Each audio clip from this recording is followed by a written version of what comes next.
Number 21ویں number پر آتا ہے کہ بچوں کو دعا دیتے رہیں.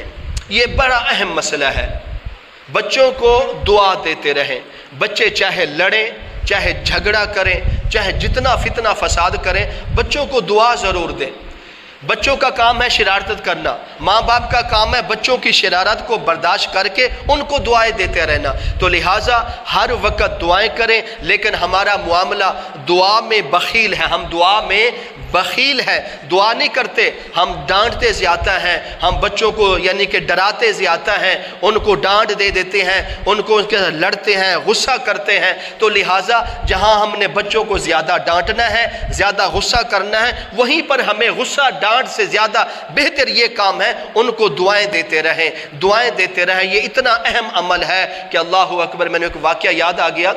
ایک بزرگ نے سنایا واقعہ کہ جو امام کعبہ شریف ہیں گے اس وقت موجود ہے گے. امام کعبہ یہ جو اللہ کے گھر کے امام ہیں نا، یہ پوری انسانیت، پوری دنیا کے بڑے امام ہیں گے، اور ان کا یعنی کہ اس طرح سمجھ لو یہ تمام اماموں کے سردار ہے. تو کسی نے ان سے سوال کر لیا کہ حضرت یہ آپ کو اتنا بڑا عمل کیسے مل گیا؟ آپ جہاں بھی جائیں، پاکستان میں آئیں تو آپ پہلے امامت کرائیں گے، ہندوستان چلے جائیں آپ امامت کرائیں گے، کسی بھی اسلامی ملک میں جہاں بھی چلے جائیں تو آپ کے لیے مصلی پہلے خالی ہوگا، کیونکہ آپ سب سے بڑے امام ہیں. یہ آپ کو اتنا مرتبہ کس عمل سے ملا؟ وہ حضرت کہنے لگے کہ مجھے اور تو یاد نہیں، لیکن میں بچپن میں بہت شرارتی ہوتا تھا. یہ حضرت امام کعبہ کی گفتگو میں سنا رہا ہوں. وہ کہتے ہیں میں بچپن میں بہت شرارتی ہوتا تھا، اتنا شرارتا کرتا، میں جتنا شرارتا کرتا میری ماں اتنا مجھے دعائیں دیتی. ایک دن یہ ہوا کہ ہمارے گھر میں مہمان آ گئے، اور جب مہمان آ گئے میری والدہ نے کھانا وغیرہ بنایا، سالن تیار کیا. جب سالن تیار ہو گیا میں سوچنے لگ گیا اب مہمان بھی ہیں، اب کون سی شرارت کی جائے جو سب سے بڑی شرارت ہو. اب امام کعبہ شریف نے کیا کیا، وہ ریت کی ایک مٹھی بھر لی، ریت کی مٹھی بھر کے اس سالن میں ڈال دی، سالن میں ڈال کر اس کو مکس کر کے رکھ دیا. ماں اپنے کام کر رہی ہے. جب مہمانوں کو کھانا دینا شروع کیا تو اب ماں کو تو یعنی کہ اتنا زیادہ سالن ہو، اگر اس میں ایک مٹھی بھر ریت چلی جائے، مٹی چلی جائے، جلتی سے نہیں محسوس ہوتا. تو جب وہ سالن برتنوں میں ڈال کر مہمانوں کے آگے رکھا تو مہمانوں نے اس سالن کو کھانا شروع کیا.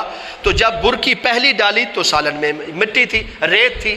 تو بلایا گیا کہ یہ کس طرح کا سالن بنا دیا. تو جب اس سالن کو چیک کیا واقعی اس میں یعنی کہ مٹی تھی. اور پھر یہ عمل ڈھونڈنا شروع کر دیا اب یہ شرارت کس نے کی ہے.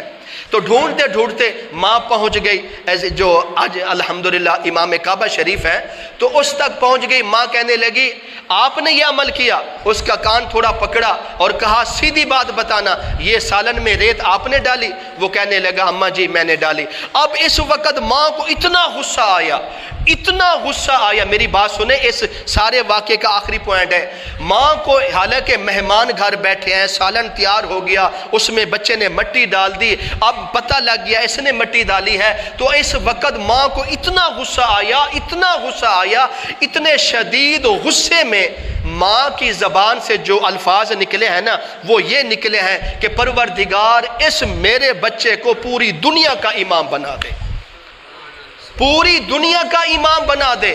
وہ حضرت فرماتے ہیں بس مجھے تو یہ واقعہ یاد ہے، میرے اندر کوئی اور ایسے عمل تو نہیں ہے، لیکن یہ مجھے ماں کی جو دعا تھی نا، اتنے غصے میں آ کر جب ماں نے مجھے دعا کی، آج میں پوری دنیا کا امام ہوں اور امام کعبہ ہوں. اور امام کعبہ اتنا افضل امام ہے کہ سب اماموں سے بڑا رتبہ ہوتا ہے. جب ہم خوشی کے وقت بچوں کو دعائیں دیتے ہیں، لیکن جب وہ شرارتیں کرتے ہیں تو ہم ان کو برا کہتے ہیں، یعنی کہ ایسے الفاظ کہتے ہیں کہ بچے مصیبت میں چلے جاتے ہیں. تو لہٰذا اصل دعا وہ ہوتی ہے جب بچے شرارت کریں. شرارت کے وقت جب بچوں کو دعائیں دیں گے تو اس پر آپ کی دعا فوراً قبول ہوگی. تو لہٰذا 21ویں نمبر پر یہ آتا ہے، اس پر اور بھی باتیں ہیں لیکن ٹائم تھوڑا ہے. 21ویں نمبر پر آتا ہے اپنے بچوں کو ہر وقت دعائیں دیتے رہیں، گالی گلوچ نہ دیں. اگر آپ کی زبان سے کوئی برے الفاظ بد دعا نکال دی تو وہ قبول ہو گئی، تو بچہ بھی آپ کا تو پریشانی میں مبتلا ہوگا. اس کے ساتھ آپ کو زیادہ پریشانی ہوگی تو آپ ایسی پریشانی کیوں کھڑی کرنا چاہتے ہیں؟ آپ اپنے بچوں کو ہمیشہ دعائیں دیتا رہا کریں۔